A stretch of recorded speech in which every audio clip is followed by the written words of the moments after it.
ASML just delivered one of the most dominant quarterly prints in its corporate history, and the numbers leave no room for debate. Total revenue reached 9.3 billion euros, up 21% year-over-year, decisively beating Wall Street expectations.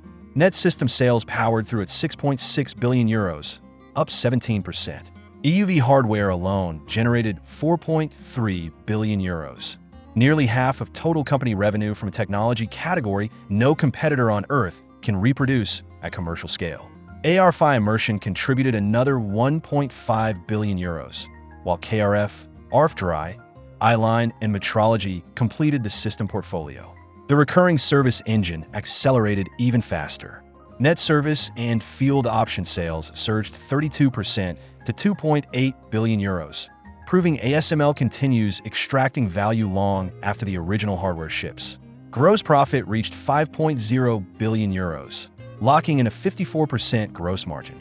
Operating income climbed to 3.5 billion euros at a 37% margin, while net income landed at 2.9 billion euros, a 31% net margin.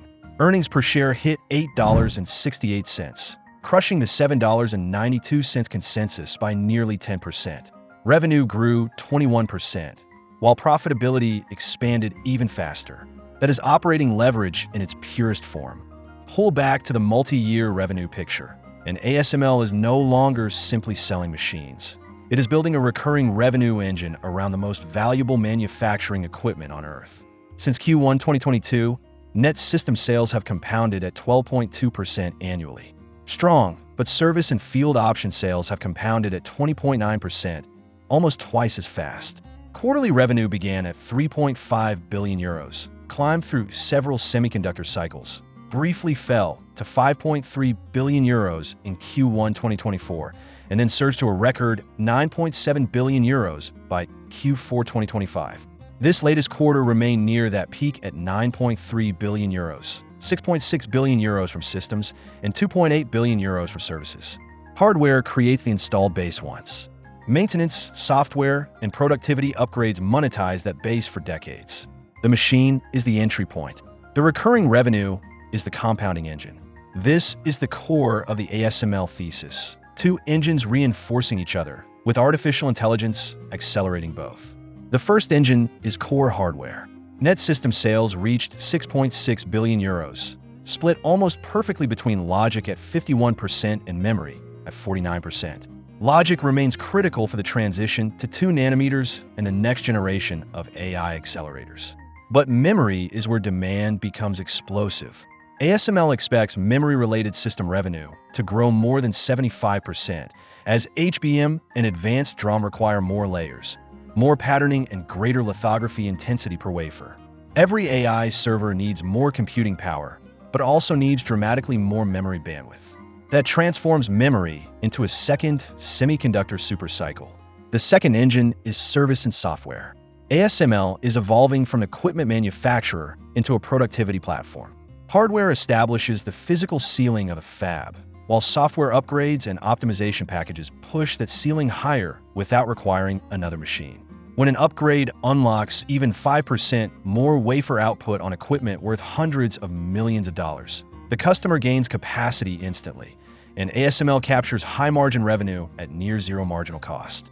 That is why the 54% gross margin increasingly reflects software economics. Management is also preparing roughly 30% more production capacity for 2027 demand, mainly by optimizing existing factories, cycle times, and supplier throughput, rather than relying only on new construction. Geographically, Korea and Taiwan now represent 43% and 30% of shipments, while China has fallen to 14%. And through its Tata Electronics partnership, ASML is embedding technology, training, and expertise inside India's emerging semiconductor ecosystem. The result, 2.91 billion euros in net profit, 1.3 billion euros in free cash flow, a 48% return on equity, and 1.2 billion euros returned through share buybacks. Hardware creates scarcity. Software monetizes scarcity. AI accelerates both. This is more than ASML's product roadmap. It is the schedule for how Moore's Law survives through 2033. In 2023 and 2024, the industry is built around 3 nanometers logic and 1B memory. ASML moves from the NXC 3600D at roughly 160 wafers per hour to the NXC 3800E above 220, allowing chipmakers to increase output while protecting sub-nanometer precision. From 2025 through 2027, the race shifts into 2 nanometers logic and 1C to 1D memory. The NXC 3800F pushes low-NA throughput beyond 260 wafers per hour, while the EXC 5000 and 5200B begin the commercial transition to high-NA, reducing the complex multi-patterning required for the smallest chip features. Between 2028 and 2030, the industry enters a 14 logic and 0A to 0B memory. The NXC 4200G targets more than 300 wafers per hour, while the EXC 5200C and 5200D raise high-NA productivity toward 190 to 195 wafers per hour. Then, from 2031 through 2033, logic advances from A10 to A7, and memory from 0C to 0D.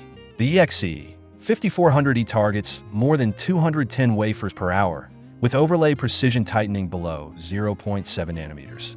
Behind every leap are faster wafer handling, tighter dose control, and better thermal correction, improvements that raise yield and lower the cost of every advanced chip. And ASML is already preparing the next jump. The NXC 4600 above 400 wafers per hour, and the EXC 5600 above 250. From 3 nanometers in 2023 to A7 by 2033, the names and numbers may change, but every generation still passes through the same gate. ASML controls that gate. Now extend the thesis to 2035, while separating what is already proven from the long-duration bull case. Phase 1, from 2026 through 2029, is the high-NA supercycle. Artificial intelligence is increasing not only the number of wafers demanded, but also the value of each wafer through advanced logic, HBM, and complex packaging. Intel's use of high-NA in its 18A production process is the critical proof point. The technology is moving from the laboratory into high-volume manufacturing. Once one leading-edge producer validates the economics, competitive pressure pushes the rest of the industry to follow. This is also why nanoimprint remains a challenger rather than a complete replacement. Advanced manufacturing still demands exceptional control over overlay, defectivity, mask life, and throughput, problems ASML already solves at industrial scale. Phase 2 is the Hyper-NA pivot around 2030.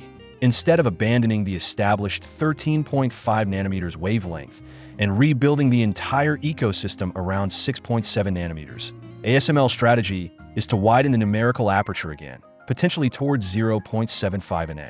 The objective is to preserve existing infrastructure while extending resolution deeper into the Angstrom-Era. If execution matches the roadmap, revenue of 44 billion euros to 60 billion euros, gross margins approaching 60%, and a potential 2.5 times increase in EPS become a function of monopoly economics rather than pure speculation. Phase 3 is 2035. The global semiconductor market could exceed $3.1 trillion as AI, robotics, autonomous systems, and edge intelligence multiply global compute demand. Commercial Hyper-NA platforms could reach roughly 300 wafers per hour, while install-based services generate recurring revenue across multiple semiconductor cycles. The deepest ASML thesis is not that one chip company wins. It is that every serious contender must purchase access to the same laws of physics. ASML is not betting on one AI champion. It is selling the tools required for all of them to exist. A monopoly can still destroy shareholder value if costs grow without discipline. ASML is doing the opposite. Research and development spending has compounded at 12.8% annually since 2022, while selling, general, and administrative costs have grown at only 8.1%. Innovation is expanding faster than bureaucracy. Total operating expenses increased from just over 1.0 billion euros in Q2 2022 to a peak of 1.64 billion euros in Q4 2025. This quarter, spending normalized to 1.58 billion euros. 1.28 billion euros directed toward R&D, AMP winking and laughing, and only 300 million euros toward SG and AMP. ASML is not protecting margins by starving its technology roadmap. It is aggressively funding future systems while keeping corporate overhead under control. That is how a company widens its technical lead without allowing costs to outrun revenue. The net income chart reveals what the revenue chart alone cannot. ASML is becoming more profitable as it becomes larger. In Q2 2022, revenue stood at 5.4 billion euros and net income at 1.4 billion euros, producing a 26% margin. During the cyclical trough of Q1 2024, revenue fell to 5.3 billion euros. Net income dropped to 1.2 billion euros, and margin compressed to 23%. But that downturn did not break the model. From that low, revenue recovered to 9.3 billion euros. Net income more than doubled to 2.9 billion euros, and net margin reached a record 31%. This is the hallmark of a monopoly-grade compounder. Scale is not diluting profitability, it is amplifying it. Fixed costs are being absorbed, service mix is rising, and each additional euro of revenue is generating more profit than before. Wall Street continues to underestimate ASML's acceleration.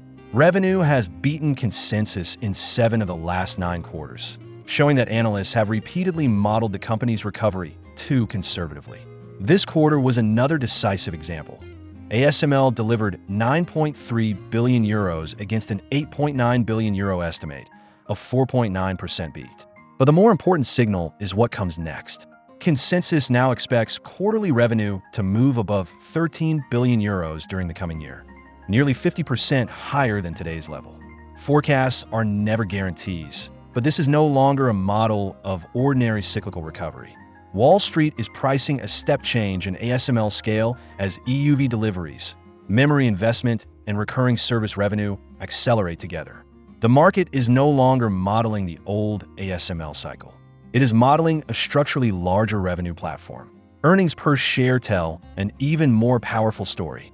ASML has beaten EPS expectations in 8 of the last 9 quarters, frequently by high single or double-digit percentages. This quarter, non-GAAP EPS reached approximately $8.70, nearly 10% above consensus. And the forward curve suggests earnings could climb toward $15 per share in the strongest upcoming quarters, approaching twice today's level. That matters because earnings are expected to rise faster than revenue. Higher service mix, stronger factory utilization, and disciplined spending allow more of each additional euro of sales to flow directly into profit. The revenue curve is steep. The EPS curve is steeper. That is operating leverage, backed by the pricing power of a technological monopoly. Finally, valuation and the market verdict. The average 12-month price target stands at approximately $2,311, implying more than 32% upside from the reference price. Analyst estimates range from $1,650 to $2,859, reflecting both the scale of the opportunity and the uncertainty surrounding ASML's premium valuation. The ratings remain overwhelmingly positive. 32 strong buys, 5 holds, only 2 sells, and no strong sell ratings. That conviction reflects a simple reality.